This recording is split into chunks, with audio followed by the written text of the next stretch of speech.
সিসিআরটি তে একটা CCRT junior scholarship, ওখানে ক্লিক করলে পেয়ে যাবে হাউ টু অ্যাপ্লাই, সব অনলাইন আছে। তোমার যে টিচার হবে, অনেকেই হয়তো টাকা পয়সার জন্য একটা ভালো টিচার কাছে না শিখতে পারছে না বা যেতে পারছে না, this is the first step. সেই টাকাটা যত টাকাই হোক ফি, সেটা গভর্নমেন্ট বেয়ার করবে। তোমার টিচার হয়তো 800-1000 টাকা যা হবে 1200 টাকা পেয়ে যাবে, সেটা গভর্নমেন্ট দিয়ে দেবে টিচারের জন্য। এন্ড ফর ইউ বছরে 3500 টাকা দেবে। নমস্কার, নৃত্যশিল্পী মনিকা চন্দ্রের সঙ্গে অন্তিম পর্বে আপনাদের সবাইকে স্বাগতম। চলে যাচ্ছি আমাদের পরবর্তী প্রশ্নে। আমরা তো দেখছি যে হয়তো এখনো সঙ্গীত নাটক একাডেমির কোনো প্রভাব ইনফ্লুয়েন্স আমাদের এখানে সোসাইটিতে পড়ছে না, তো সেদিকে যদি কোনো ওদেরকে যদি মানে অ্যাপ্লাই করতে, কিভাবে অ্যাপ্লাই করবে বা কি কি টিপস আপনি দিতে চান?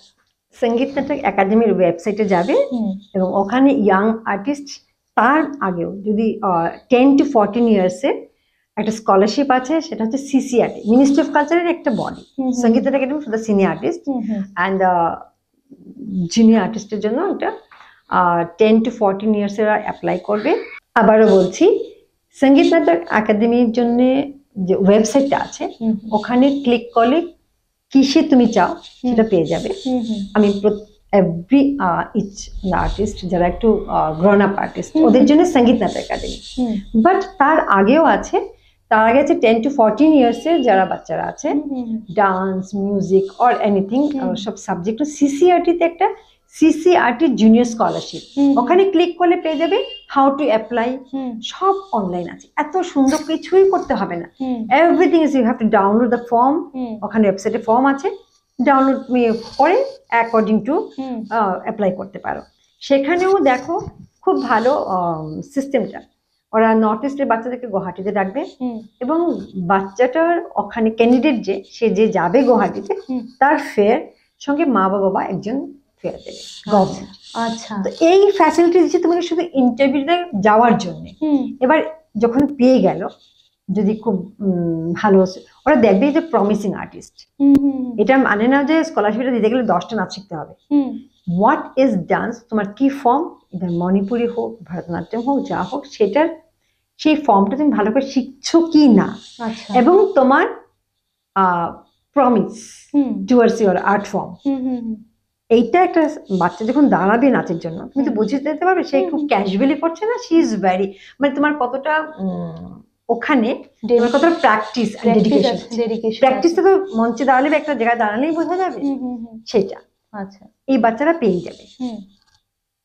এবার এইটা পাবে টিল 18 ইয়ার্স, এই স্কলারশিপটা। আচ্ছা, তোমার যে টিচার হবে, অনেকেই হয়তো টাকা পয়সার জন্য একটা ভালো টিচার কাছে না শিখতে পারছে না বা যেতে পারছে না, this is the first step. সেই টাকাটা যত টাকাই হোক ফি, সেটা গভর্নমেন্ট বেয়ার করবে। আচ্ছা, হয়ে গেল তোমার একটা কাজ। শুধু তারপর কি চাই, তোমার প্যাশন আর প্র্যাকটিস চাই, প্যাশনটা চাই শেখার জন্য। এবার তোমাকে গভর্নমেন্ট দিয়ে দিলে তোমাকে ওই টিচারের টাকাটা তোমাকে খুব ছোট্ট একটা অ্যামাউন্ট দেবে পার মান্থ। তোমার টিচার হয়তো 800-1000 টাকা যা হবে 1200 টাকা পেয়ে যাবে, সেটা গভর্নমেন্ট দিয়ে দেবে টিচারের জন্য।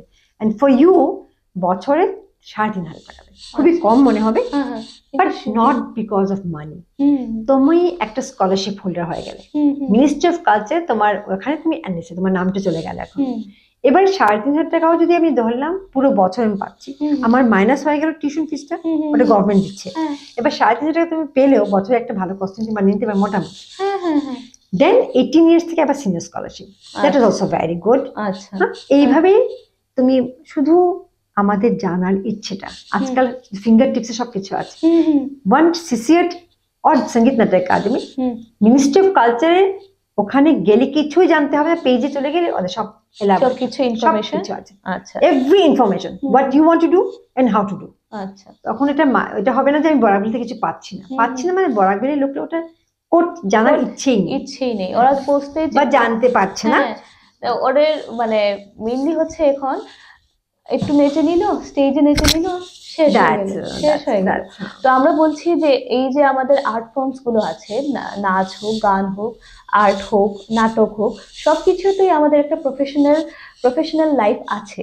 যদি কেউ মনে করে যে না ওইখানে গিয়ে শিখে কি করবো, এটাকে আমাকে টাকা রোজগার করে দেবে না, কেউ ওই রকম মেন্টালিটিটা এখন নেই। এখন তো আমি তো বললাম ভীষণ রিওয়ার্ডিং। ওইভাবে না ভেবে ওভারঅল যদি ভাবি আমার লাইফে দাঁড়াতে পারে, আমি কোথায় দাঁড়াতে পারবো। একটু টাইমের দরকার, শুধু টাইমটা চাই আর প্যাশনটা চাই, ডিসিপ্লিন চাই, শেখার ইচ্ছাটা চাই। প্যাশন থাকলে তুমি শিখবেই। হ্যাঁ শিখবে না, সেই ট্রেনিংটা, প্রসেস অফ ট্রেনিংটা। কারণ আমাদের আমি যদি ডক্টরও হতে চাই, আমার তো 5 বছরও দিতেই হচ্ছে, 8 বছর দিতে হচ্ছে, হ্যাভ টু। হ্যাঁ, এমডি করতে গেলে তো 8 বছরই দিতে হচ্ছে। কিন্তু আমি ওইটাই বলছি, শুধু ওখানে তফাৎটা হচ্ছে যে আমার প্যাশনটা যদি কাজ করে তো ফ্যান্টাস্টিক লাইফ। তো এখন তো হলো আপনার প্রফেশনের দিকে, এবার আসছি মিছির কথায়। মধুবন্তী চন্দ আপনার মেয়ে, সে এখন কি করছে? আমরা অনেক ছোট দেখেছিলাম ওকে, সে এখন কি করছে? আমি শুনেছি ও নৃত্য নিয়ে পড়াশোনা করছে, মানে দিল্লি ইউনিভার্সিটিতে ছিল। ঠিক, নৃত্য নিয়ে ওর সাবজেক্ট হচ্ছে আর্ট হিস্ট্রি। মানে art history, not dance, architecture. ওই আর্ট হিস্ট্রির যে আর্কিটেকচার, মিডলতে তখন কি ছিল, এখন কি আছে, ওই আর্ট ফর্মটা কিভাবে ট্রাভেল করছে, ভিজুয়াল আর্ট ফর্ম। টেম্পল গুলোতে যে আমরা দেখি অনেক সময়, আমি এতটা যে বলতে পারবো না, আমার যতটা আমার জানা আছে সে এটার ব্যাপারে এই নিয়ে পড়াশোনা করছে, আর্ট হিস্ট্রি। আমি একটা ভিডিও দেখেছিলাম ওর দেবদাসী, তো ওইটা হয়তো ওর পিএইচডি পড়াশোনা নিয়েছিল বা ফেলোশিপ নিয়েছিল হয়তো। না, ওটা ওর নিজস্বই ছিল, প্রজেক্ট ছিল। আচ্ছা, ডাইরেক্টলি নাচ নিয়ে পিএইচডি করছে না। আচ্ছা, ও আর্ট হিস্ট্রিটা নিয়ে পড়ছিল, মেইন মানে যখন ও মাস্টার্স করতো আর্ট হিস্ট্রি চাইছিল। এখন করছে যে পিএইচডি হচ্ছে, সেটা হচ্ছে সিলেটি ম্যানুস্ক্রিপ্টের উপরে। সিলেটের যে ম্যানুস্ক্রিপ্ট আছে ওটার উপর পিএইচডি হচ্ছে। আচ্ছা, কোথায় আছে এখন? ও আছে এখন হাইডেলবার্গ ইউনিভার্সিটি, জার্মানি। অনেক ছোট দেখেছিলাম, ওর কথা শুনে আমার খুবই ভালো লেগেছে, কারণ নিজে দেখেছি তো ওকে অনেক ছোট। এখন এত বড় হয়ে গেছে, এত ভালো। She is very academic and নাচটা ও খুব ভালোবাসে, এবং নাচ শুধু ভালোবেসে করে না, শিবেন, এটা আমার মেয়ে বলে বলছিলাম, ওই যে বললাম প্যাশনটা ভীষণ ভাবে ভীষণ ভাবে। এই রিসেন্টলি ও একটা করলো আহমেদাবাদ মিউজিয়ামে, ওকে ডেকেছিল, এবং ওখানে কয়েকশো বছর আগের যে পেইন্টিংস গুলো ছিল, সেই পেইন্টিংস গুলোকে প্রত্যেকটা পেইন্টিংস এ তার উপরে বলা, এবার রাধাকৃষ্ণের এই যে পশ্চাৎ আছে সেটা কেন, কখন, কিভাবে হয়েছিল, কেন ছিল, তার ভিজুয়াল এফেক্ট এইসবের উপর বলাও ছিল। She has also performed. So Ahmedabad অনেক নিউজ পেপারে কভারেজ দিয়েছিল যে at this age she has experienced so well. আচ্ছা, তো দর্শক বন্ধুরা, আমরা আমাদের অনুষ্ঠানের শেষ দিকে চলে এসেছি। আমাদের আরো একটি শেষ প্রশ্ন রয়ে গেছে, যেটা আমি বলিনি। তো আপনার আমাদের এই বরাক বিনোদিনী স্টুডিওতে এসে কেমন লেগেছে একটু বলেন। আমার এত ভালো লেগেছে, এটা শুধু আমি কল্পনাও করিনি। আমার সেই ছোট্ট শহরটাতে এমন কিছু নতুন প্রজন্ম ছেলে মেয়েরা বেরিয়ে এসে একটা নিজস্ব চ্যানেল করার চেষ্টা করছে, মানে হিউজ। আমার কাছে এটা ভীষণ একটা দারুণ ব্যাপার। অ্যান্ড আমি এখানে এসে গেছি, অ্যান্ড তোমরা আমাকে ডেকেছো, I am really very very happy. And এই বরাকে সবার কাছে, নতুন প্রজন্মের কাছে আমার এইটাই কথা, শুধু রিলস বানানো নয়, শুধু একটা বলিউডে একটা লাইন বানিয়ে একটা কিছু বলবো সেটা নয়, কিছু করবো আমরা করার জন্য, যেটা আমার প্যাশন আছে সেইটা। And dance, music, drama, it's a vast, it's not extra curricular. তো দর্শক বন্ধুরা শুনলেন আমাদের আজকের অতিথির কথা। অবশ্যই আপনারাও চেষ্টা করবেন যে যদি এটাকে প্যাশন করে নিয়ে নেন, একটু সময় দেন, হয়তো আপনারাও আমাদের আজকের অতিথির মতো সাকসেসফুল হতে পারবেন। তো অবশ্যই আমরা বরাক বিনোদিনীর তরফ থেকে আপনার উজ্জ্বল ভবিষ্যতের কামনা করছি।